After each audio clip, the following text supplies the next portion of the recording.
नमस्कार दोस्तों, आज का हमारा गीता के चतुर्थ अध्याय का पाठ ज्ञान कर्म संन्यास योग प्रारंभ होगा। अगर आप चैनल पे न्यू हैं तो चैनल को जरूर सब्सक्राइब करें, बेल आइकन को प्रेस करें, कमेंट बॉक्स में कमेंट करें कि आपको महात्म का पाठ सुनना है तो आप कमेंट बॉक्स में ज़रूर कमेंट करें कि आपको महात्म सुनना है। और अगर आप यहाँ तक आए हैं तो गीता के प्रथम, द्वितीय और तृतीय अध्याय का पाठ भी अवश्य सुने, उसके महात्म का पाठ भी अवश्य सुने और गीता के संपूर्ण पाठ का भी महात्म अवश्य सुने, जिससे आपको गीता के अध्याय का फल प्राप्त हो। तो हम अपने चतुर्थ अध्याय का पाठ का प्रारंभ यहाँ से करते हैं। ज्ञान कर्म संन्यास योग का चतुर्थ पाठ का प्रारंभ। श्री भगवान ने कहा, मैंने इस अविनाशी योग विधा का उपदेश सृष्टि के आरंभ में विवस्वान सूर्यदेव को दिया था। विवस्वान ने यह उपदेश अपने पुत्र मनुष्य के जन्मदाता मनु को दिया था और मनु ने यह उपदेश अपने पुत्र राजा इक्ष्वाकु को दिया था। हे परमताप अर्जुन, इस प्रकार गुरु शिष्य परंपरा से प्राप्त इस विज्ञान सहित ज्ञान को रोज ऋषियों ने विधि पूर्वक समझा, किंतु समय के प्रभाव से वह परम श्रेष्ठ विज्ञान सहित ज्ञान इस संसार से प्रायः छिन्न भिन्न होकर नष्ट हो गया। आज मेरे द्वारा वही यह प्राचीन योग आत्मा का परमात्मा से मिलन का विज्ञान है तुझसे कहा जा रहा है, क्योंकि तू मेरा भक्त और प्रिय मित्र भी है, अतः तू ही इस उत्तम रहस्य को समझ सकता है। अर्जुन ने कहा, सूर्यदेव का जन्म तो सृष्टि के प्रारंभ हुआ है और आपका जन्म तो अब हुआ है, तो फिर मैं कैसे समझूं कि सृष्टि के आरंभ में आपने ही इस योग का उपदेश दिया था। श्री भगवान ने कहा, हे परमताप अर्जुन, मेरे और तेरे अनेकों जन्म हो चुके हैं, मुझे तो वह सभी जन्म याद हैं, लेकिन तुझे कुछ भी याद नहीं। यद्यपि मैं अजन्मा हूँ, अविनाशी हूँ, समस्त जीवात्मा का परमेश्वर स्वामी होते हुए भी अपनी अपरा प्रकृति महामाया को अधीन करके अपनी परा प्रकृति योग माया से प्रकट होता हूँ। हे भारत, जब भी और जहाँ भी धर्म की हानि होती है और धर्म की वृद्धि होती है, तब मैं अपने स्वरूप को प्रकट करता हूँ। भक्तों का उद्धार करने के लिए, दुष्टों का संपूर्ण विनाश करने के लिए तथा धर्म की फिर से स्थापना करने के लिए मैं प्रत्येक युग में प्रकट होता हूँ। हे अर्जुन, मेरे जन्म और कर्म दिव्य अलौकिक हैं। इस प्रकार जो कोई वास्तविक स्वरूप से मुझे जानता है, वह शरीर को त्याग कर इस संसार में फिर से जन्म को प्राप्त नहीं होता, बल्कि मुझे अर्थात मेरे सनातन धाम को प्राप्त होता है। आसक्ति, भय तथा क्रोध से सर्वथा मुक्त होकर अन्याय भाव, शुद्ध भक्ति भाव से मेरी शरणागति होकर बहुत से मनुष्य मेरे इस ज्ञान से पवित्र होकर तप द्वारा मुझे अपने भाव से मेरे भाव को प्राप्त कर चुके हैं। हे प्रथा पुत्र, जो मनुष्य जिस भाव से मेरी शरण ग्रहण करता है, मैं भी उसी भाव के अनुरूप उनको फल देता हूँ। प्रत्येक मनुष्य सभी प्रकार से मेरे ही पद का अनुगमन करते हैं। इस संसार में मनुष्य फल की इच्छा से सकाम कर्म यज्ञ करते हैं और फल की प्राप्ति के लिए वह देवताओं की पूजा करते हैं। उन मनुष्यों को उन कर्मों का फल इसी संसार में निश्चित रूप से शीघ्र प्राप्त हो जाता है।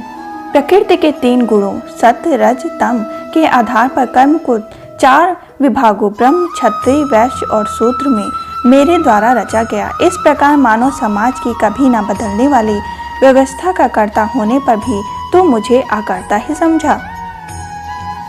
कर्म के फल में मेरी आसक्ति न होने के कारण कर्म मेरे लिए बंधन उत्पन्न नहीं कर पाते। इस प्रकार से जो मुझे जान लेता है, उस मनुष्य के कर्म भी उसके लिए कभी बंधन उत्पन्न नहीं करते। पूर्व समय में भी सभी प्रकार के कर्म बंधन से मुक्त होने की इच्छा वाले मनुष्य ने मेरी इस दिव्य प्रकृति को समझकर कर्तव्य कर्म करके मोक्ष की प्राप्ति की है।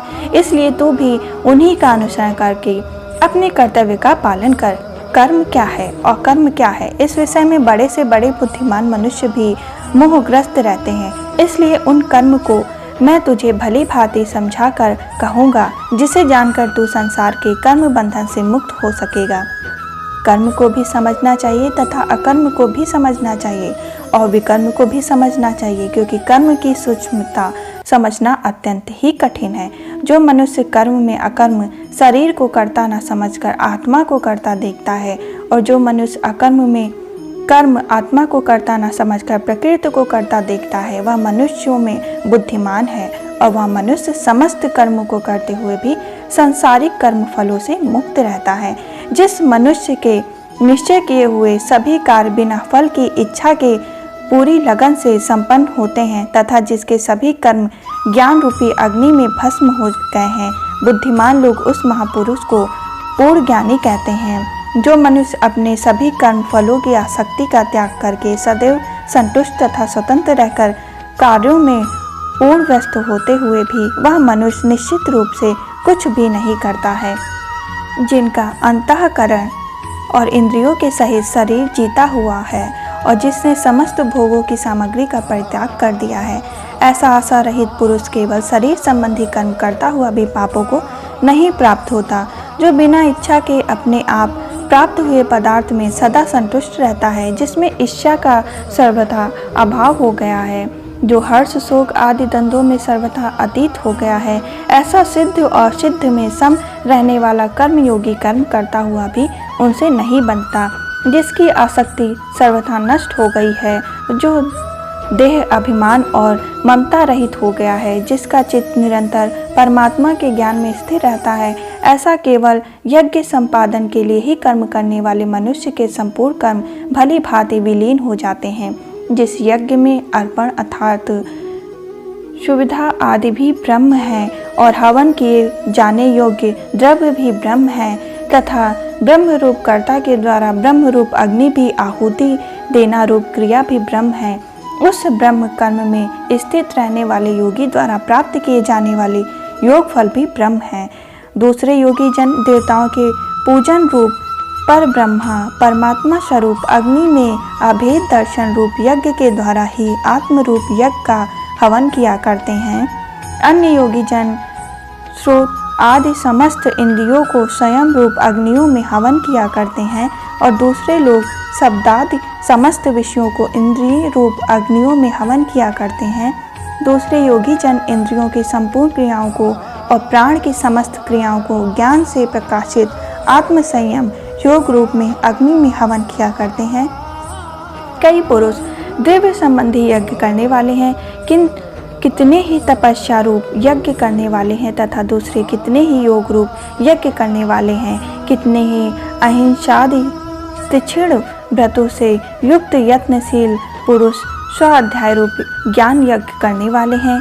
दूसरे कितने ही योगी जन अपान वायु में प्राण वायु को हवन करते हैं। वैसे ही अन्य योगी जन प्राण वायु में अपान वायु को हवन करते हैं तथा अन्य कितने ही नियमित आहार करने वालों प्राणायाम पुरुष प्राण और अपान की गति को रोककर प्राणों को प्राणों में ही हवन किया करते हैं। ये सभी साधक यज्ञों द्वारा पापों का नाश कर देने वाले और यज्ञों को जानने वाले हैं। हे कुरु श्रेष्ठ अर्जुन, यज्ञ से बचे हुए अमृत रूप अन्न का भोजन करने वाले योगी जन सनातन ब्रह्म परम ब्रह्म परमात्मा को प्राप्त होते हैं और यज्ञ न करने वाले पुरुष के लिए तो यह मनुष्य लोक भी सुखदायक नहीं, फिर परलोक कैसे सुखदायक हो सकता है।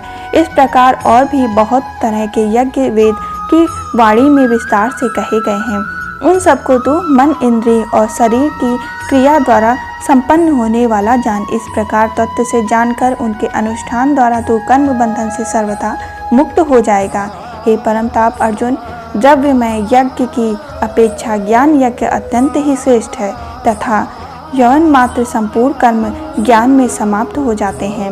उस ज्ञान को तो तत्वदर्शी ज्ञानियों के पास जाकर समझ, उनको भली भांति दंडवत प्रणाम करने से, उनकी सेवा करने से और कपट छोड़कर सरलता पूर्वक प्रश्न करने से वे परमात्मा तत्व को भली भांति जानने वाले ज्ञानी महात्मा तुझे उस तत्व ज्ञान का उपदेश करेंगे, जिसको जानकर फिर तू इस प्रकार मोह को प्राप्त नहीं होगा। तथा हे अर्जुन, जिस ज्ञान के द्वारा तू संपूर्ण भूतों को निशेष भाव से पहले ही अपने में और पीछे मुझे सच्चिदानंद घन परमात्मा में देखेगा, यदि तू अन्य सब पापियों से भी अधिक पाप करने वाला है तो भी तू ज्ञान रूप नौका द्वारा निसंदेह संपूर्ण पाप समुद्र से भली भांति तर जाएगा। क्योंकि हे अर्जुन, जैसे प्रज्वलित अग्नि ईंधनों को भस्ममय कर देती है, वैसे ही ज्ञान रूप अग्नि संपूर्ण कर्मों को भस्ममय कर देती है। इस संसार में ज्ञान के समान पवित्र करने वाला निसंदेह कुछ भी नहीं। उस ज्ञान को कितने ही काल से कर्म योग के द्वारा शुद्धा अंतःकरण हुआ मनुष्य अपने आप ही आत्मा में पा लेता है। जितेंद्रियां साधन परायण और श्रद्धावान मनुष्य ज्ञान को प्राप्त होता है तथा ज्ञान को प्राप्त होकर वह बिना विलंब के तत्काल ही भगवत प्राप्ति रूप परम शांति को प्राप्त हो जाता है। विवेकहीन और श्रद्धा रहित संशय युक्त मनुष्य परमार्थ से अवश्य ही भ्रष्ट हो जाता है। ऐसे संशय युक्त मनुष्य के लिए ना यह लोक है और ना परलोक और ना सुख ही है।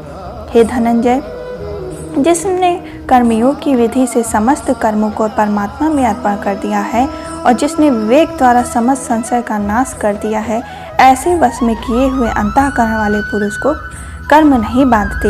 इसलिए हे भारतवंशी अर्जुन, तो हृदय में ही स्थित इस अज्ञान जनित अपने संशय का विवेक ज्ञान रूप तलवार द्वारा छेदन करके समस्त रूप कर्मयोग में स्थित हो जा और युद्ध के लिए खड़ा हो जा। इस प्रकार उपनिषद ब्रह्म विद्या तथा योग शास्त्र रूप श्रीमद् भगवद गीता के श्री कृष्ण अर्जुन संवाद में ज्ञान कर्म संन्यास योग नामक तृतीय अध्याय संपूर्ण हुआ।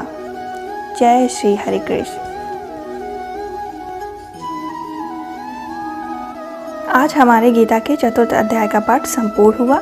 यदि आप यहाँ तक आए हैं तो वीडियो में आप जाकर प्लेलिस्ट को जरूर विजिट करिए। वहाँ पे गीता के चतुर्थ अध्याय का महात्म्य भी जरूर दिया होगा। आप गीता के महात्म्य को भी अवश्य सुनें, जिससे आपको गीता के चतुर्थ अध्याय का पाठ के फल का प्राप्ति हो। और यदि आप चैनल पर न्यू हैं तो चैनल को जरूर सब्सक्राइब करें, चैनल को सपोर्ट करें और बेल आइकन को प्रेस करें। ऐसी आध्यात्मिक कहानी के लिए हमारे चैनल को जरूर सब्सक्राइब करें और सपोर्ट करें। हम फिर मिलेंगे दूसरे पंचम अध्याय के संग। तब तक के लिए जय श्री हरि विष्णु।